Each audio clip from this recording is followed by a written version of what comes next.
Can Across the Obelisk take the classic deck building formula and make it feel cozy? Well, that's what we're going to figure out today. To examine how cozy Across the Obelisk could be, we'll be breaking it down across 5 key elements to our cozy criteria. We'll be examining sense of agency, meaningful progression, atmosphere, player connection, and replayability, so it can be added to our cozy tier list to see which games reign the supreme cozy champions at the end of the year. Today we're diving into Across the Obelisk, a cooperative or solo roguelike deck building game that was released in 2021. Essentially, you've got to coordinate your party in a tactical combat experience to combine different class combinations and effects to beat enemies as you go along. So first up is sense of agency, and I give Across the Obelisk a score of 2 out of 2, and here's why. The first thing that stands out about this game is just how much control you have over your own adventure and your own experiences. Whether you're playing solo or with friends, the game offers a deep sense of agency. From the moment you begin a run, you're presented with different routes, decisions, and character builds that directly impact how your adventure might unfold. The game's map branches out into a range of different options, so you can choose to take shortcuts in the hopes of finding rare loot or a mini-boss. Or you can take a safer but longer road if you choose, to give your party time to recover. Each decision feels impactful even if you're playing the same map again in the story campaign. Each decision feels impactful and entirely up to you, making you feel in control of your team's fate. Beyond the map itself, the deck building mechanics further enhance the feeling of agency. You're not handed a preset deck. In fact, you can carefully curate your cards over time and deciding on synergies and different strategies and builds, which really brings your characters to life. You can focus on heavy hitting attack, defensive barriers, or powerful status effects. Every card you choose alters your potential success, making each run feel unique. So all of this combined makes Across the Obelisk a great choice if you're interested in a game that puts your fate in your own hands. So progression in cozy games should feel rewarding. It should give you that sense of accomplishment without unnecessarily frustrating you too much. Across the Obelisk nails this as it provides that layered progression that ensures each run has value. So there's the immediate progression during a run. As you battle enemies and complete events, you're constantly earning new cards, equipment, and perks. The great thing about Across the Obelisk is that there's a bit of a long-term progression to some degree as well outside the individual runs. Even if you don't reach the end, you're still unlocking new characters, pets, artifacts that carry over, and new cards to play next time round. Kinda has a bit of a Game Plus feel because your shards you use for upgrades and your gold, which you can buy equipment with, carry over to the next run. So you're encouraged to upgrade your town, your starting town, so that you can access more each time you play. So you're always coming back stronger, making future attempts even more rewarding.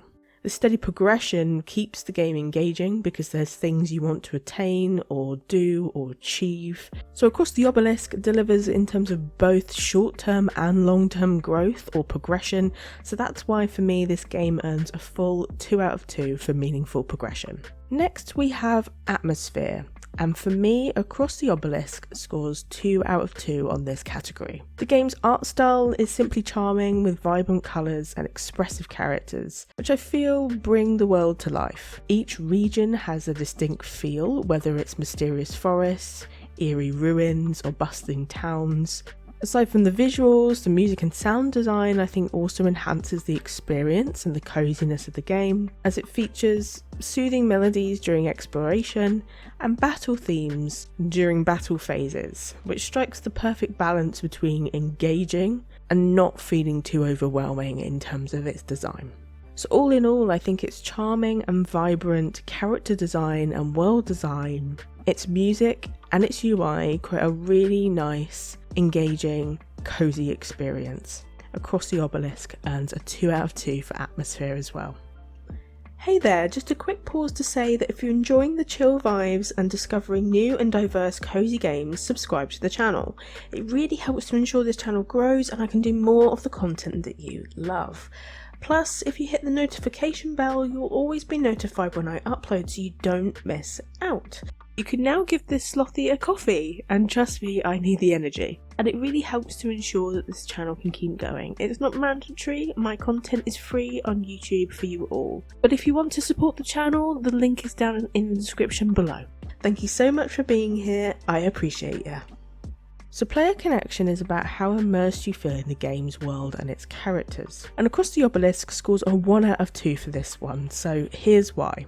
Across the Obelisk does fairly well at engaging you in the world. It has an interesting fantasy setting. It also has adventure mode, which is effectively your story mode, which does walk you through the story and the world that you're in. But for me, it doesn't quite reach the level of emotional connection you might see with other cozy games. So the game has story-driven events, but they often feel like more mechanical decisions rather than deep character-driven moments. Depending on what characters you pick, there might be different options or choices, which I think is great, but you just don't learn much or connect much with those characters despite having that added layer to them. So with each hero, the personalities just don't shine through as much as they could if they invested more in backstories. You do connect with them a little bit because you recruit them, you level them up, you use their abilities, you do shape them, but you don't really get a deep attachment to them necessarily beyond that. And the connection to the world that you're in and Across the Obelisk is mixed for me, because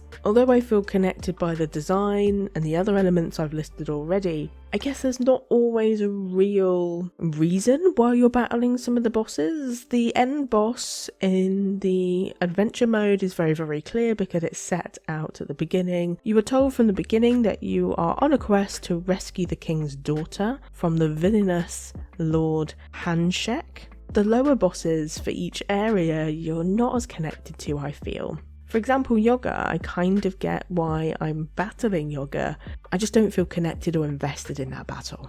So for those reasons, Across the Obelisk earns a 1 out of 2 for player connection, because it does connect you and immerse you in a fantasy setting, doesn't quite reach the level of emotional connection you're going to see in other cozy games.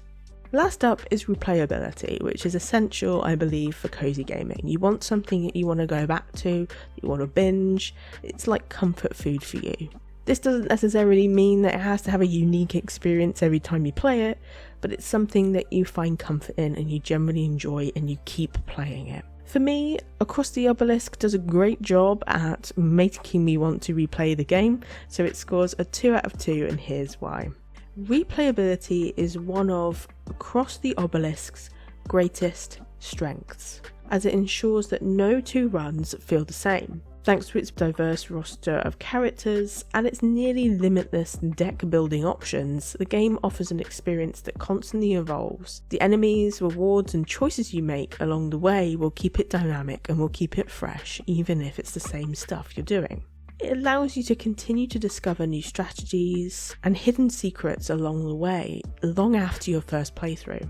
The wide selection of heroes adds to the game's replay value, as each hero has a distinct playstyle, unique ability set, and deck building potential, allowing you to experiment with lots of different compositions. And since the game allows you to unlock more characters as you progress, there's a natural incentive to return to continue to run the game, to test out different party setups and unlock new heroes and also things like pets and other options you just haven't seen before. The game's deck building system is designed to ensure that you don't feel that each playthrough is the same, as largely the way you construct your deck is influenced by the cards you find, the upgrades you choose and the relics you acquire, which means that even if you play the same hero, your playstyle might vary depending on the synergies that you've built along the way. Across the Obelisk therefore offers endless replayability without feeling overwhelming. It's a game that keeps inviting you back. It wants you to play it more and more, making it very deserving of a 2 out of 2 for replayability. So there you have it. Across the Obelisk earns a very deserving 9 out of 10, allowing it to place in our certified cozy category. Overall, Across the Obelisk delivers on nearly every aspect of cozy gaming. It offers control, rewarding progression and an immersive atmosphere, and is endlessly replayable. While its storytelling doesn't create the strongest emotional connection, it's still an enjoyable and strategic game worth revisiting that will keep inviting you back after each run.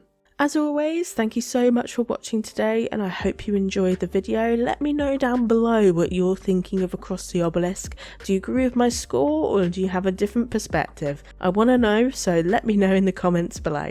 And I look forward to seeing you in the next one. Take care.